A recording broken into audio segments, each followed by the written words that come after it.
we've got quite a lot of time. Just to kick off, the kind of story doing the rounds is that you've got a message that Eric Cantona was trying to get in touch. What was your initial reaction to that, and how did it then progress from that initial contact from Eric into looking for Eric? We thought it was a wind-up. We thought it was a joke. I mean, we just swung the English Channel to say hello to Eric Cantona, obviously. But we thought it was a joke. But it wasn't. Eric got in touch through two French film producers, and Pascal Cocheteur and Vincent Maraval came to England and came to where we were, and we talked about the possibility of working together, which fantasy for football fans like Paul and me, and but then there was a question of, you can't just make a film because you like the people you want to work with. There's got to be some real content there. So Eric had a possibility, a sketch of a person that Eric knew, and when we tried to just to make a story out of that, when Paul tried to write the script, we couldn't find the narrative or the characters that would unlock what we wanted to explore. So the breakthrough really was when Paul wrote the character of Eric Bishop, little Eric, as he came famous and that really, the character of Eric Bishop, and the man whose life is falling apart, compared to Eric Cantona, whose life is soaring, then everything followed from that. Well, because since your playing career finished, you've had a good career as an actor. What particular about Loach? Because you obviously sought out Ken Loach. What was it about his films? Because I know that you're a big admirer of Ken Loach. When we came with two producers, it was a dream for us to work with Ken, because that's exactly the kind of movie we wanted to do. So we tried, and we met Paul and Ken and Rebecca. Just because we love this kind of movie with a lot of humanity, a lot of solidarity. Was Mike Lee next on the list?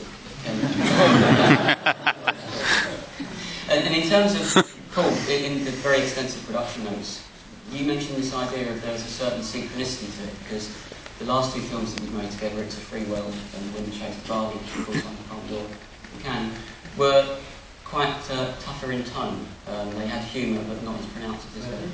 Yeah. But was there a sense of also wanting to do something that took you away from that slightly darker one? Yeah, well, Ken, myself and Rebecca were quite keen that the next one would have a fair dose of mischief in it, really. And it's also nice to try something different, touch a different area, try and tell a different story.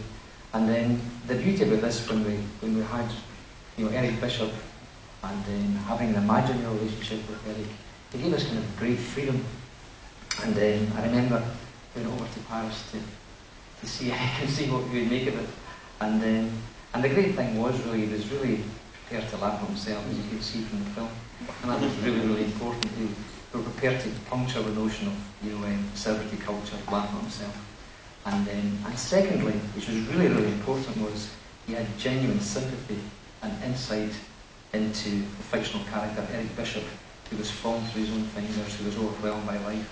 And so really, we all felt then we were in the same kind of spirit and the same tone. And so after that, I felt I had great freedom then, right? I didn't feel anyone was sitting on my shoulders. And so it has been actually a very easy project. Some are tougher, but this one seemed to go quite sweetly from the beginning. You also said, Ken mentioned the idea of people's lives taking a wrong turn, but you also wanted to look at the idea of forgiveness, I understand, not just the forgiveness of other people, but one of the things that little Eric does is he learns to forgive himself, and that's quite a key aspect of the film. Yeah, well, we're actually quite keen to, this is not the sexiest kind of material when you say to someone, want to do a love story about grandparents, doesn't get financiers rolling. But the great thing about it is, you know, I remember when I was young, I thought by the time you get to 50, you have your life sorted and you would have great insight into terrible mistakes. And certainly that's not been my experience, and I think it's not experience for many people. You can often lack insight, you've made mistakes, sometimes you haven't had the courage to confront them. And so it was a really messy life. And the great thing as well, when people are older, you know, they've changed, they've moved on, they've got lots of layers, and that's very rich for, you know, for a story. And also with the stepkids, you know, it can be projected forward. So by doing that, you actually have a lot of areas to touch upon. So it's very, very rich. It's going to bring you in, Steve, because I know that Ken is a very famed for being a very modest man. And I don't want to turn this into a love fest, but you've said, you've been quoted as saying that if you never made another film again, this would be enough. I think work with Ken Loach. What was it particular that made you want to be involved in it? Well, I've always liked Ken's films for years and years. And when the casting call went out that Ken Loach was making a film and he needed some native Mancunians aged between 40 and 50, then my agent subbed me, along with loads of other agents subbing people with the same. And then we got called to audition, and Ken gave us improvisational exercises and basically put us through our paces, and then you went home and maybe you got a recall. I was lucky enough to get 5 or 6 recalls, and each time the audition process became more and more intense and arduous, and your situations, and he'd get the other actors aside and whisper something to them, and in the middle of a set piece or whatever you thought was going, they'd throw you a curved ball and basically try and mess you up. So I think Ken was watching how people think on the feet and how they react in a given situation and can they stay in character and all that kind of thing. And I was lucky enough to end up getting the part of Eric Bishop, and it's true what I said, if I would have been happy to sweep up in the background in the film just to have Ken Loach on my CV. But yeah, if I never work again, no one can take this experience away with me, because it was a dream for Ken to work with Eric and a dream for Eric to work with Ken, but I got the best deal.